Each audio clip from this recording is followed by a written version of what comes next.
আসসালামু আলাইকুম cooking with Alisha চ্যানেলে আপনাদের সবাইকে স্বাগত জানাই। আমি আজকে বানাচ্ছি তালের বড়ার রেসিপি। লাস্ট পর্যন্ত দেখুন তাহলে ভিডিওটা। এখানে আমি একটা জায়গা নিয়ে নিয়েছি আর এখানে দিয়ে নিচ্ছি ময়দা। যতটা আমি ময়দা দিয়েছি ততটা আমি চালের গুঁড়ি দিয়ে নিচ্ছি। আর এখানে আমি 2 চামচ পরিমাণে সুজি দিয়ে নিচ্ছি। আর এখানে মৌরি দিচ্ছি। আর সামান্য পরিমাণে লবণটা দিলে টেস্টটা ভালো হয়। আর একটুখানি সোডা দিয়ে নিয়েছি যাতে ফুরুলিগুলো ভালোভাবে ফোলে, তাই জন্য। আর এখানে দেড় কাপ পরিমাণ চিনি দিয়েছি। আর এখানে আমি দিয়ে নিচ্ছি মেদিটা আমার প্রথম থেকে ফুটানো ছিল, তাই জন্য অনেকটা গাঢ় মেদিটা, ওই জন্য আমি এখানে পানি দিয়ে একটু বাড়িয়ে নেব। একটু নরম করে নিয়ে মাখতে হবে। আপনারা চাইলে এখানে নারকেল কোড়াও অ্যাড করতে পারেন।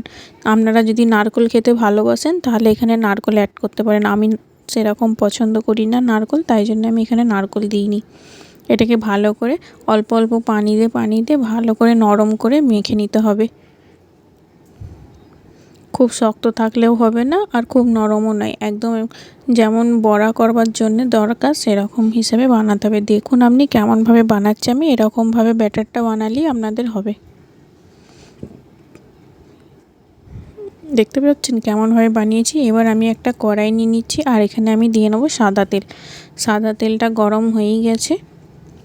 এবার আমি একটা বড়া ছেড়ে দেব। তালের বড়া ছাড়াও আমার চ্যানেলে আরও অনেক রেসিপি আছে। চাইনিজ মোমোস রেসিপি আছে, খিচুড়ি, পটেটো চিজ বল, ঘুগনি, মটন কিমা সাদা বিরিয়ানি, আরও অনেক কিছু আছে। আপনারা দেখবেন আমার চ্যানেলে গিয়ে, আপনাদেরকে খুব ভালো লাগবে। একদম সিম্পলভাবে বানিয়েছি সমস্ত কিছু, খুব অল্প মশলায়, বেশি কিছু দিয়ে নয়, অল্প খরচে।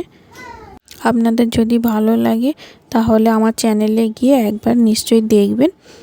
আর আমি আপনাদের সাথে কথা বলতে এখানে বড়াগুলোও ছাড়া হয়ে গেছে। এবার আস্তে আস্তে উল্টে পাল্টে এগুলো নাড়াচাড়া করে নিতে হবে। এক পিঠটা হয়ে গেলে এবার আমি উল্টে নেব একটা করে। আর আমার চ্যানেলে আপনারা যারা নতুন তারা আমার চ্যানেলটি সাবস্ক্রাইব করে নেবেন। ভিডিওটি ভালো লাগলে একটা লাইক করে দেবেন।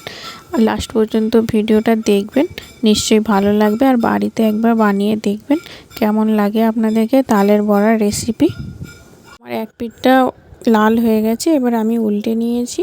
আর গ্যাসের ফ্লেম কিন্তু প্রথম থেকে হাই আছে, একবারও আমি ফ্লেম কমাইনি। এটা হাই থাকবে, কমানোর দরকার নেই গো।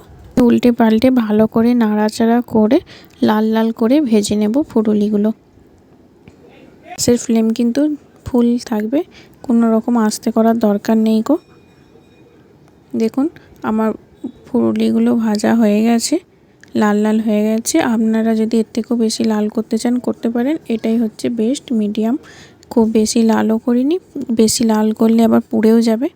আমার ফুরুলিগুলো ভাজা হয়ে গেছে, আপনাদেরকে আমি দেখিয়ে দিচ্ছি কেমন হয়েছে। দেখুন কত সুন্দর লাগছে, গরম গরম ফুরুলি, দেখে তো জিভে পানি চলে আসছে। আপনারাও বাড়িতে এরকম ট্রাই করবেন। ভালো থাকবেন, সুস্থ থাকবেন, সাবধানে থাকবেন।